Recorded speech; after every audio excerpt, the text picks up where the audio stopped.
قرية عكو، وهي قرية كردية تتبع إداريا لمحافظة اللاذقية ناحية كنسبة. عدد سكانها يتراوح ما بين 7 إلى 9,000 نسمة، كلهم كرد، لكنهم فقدوا لغتهم الكردية منذ نهاية العهد العثماني. حينها تمت محاربة ومنع اللغة الكردية في هذه المنطقة، لتأتي الحكومات السورية المتعاقبة وتتبع نفس السياسة السابقة، فيفقد أهلنا في جبل الأكراد لغتهم الكردية. يعمل الأهالي بالزراعة وتربية المواشي.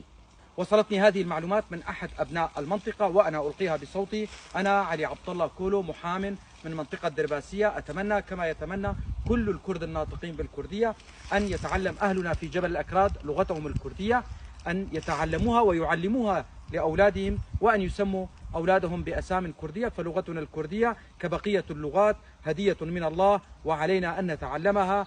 دمتم أهلنا في قرية عكو.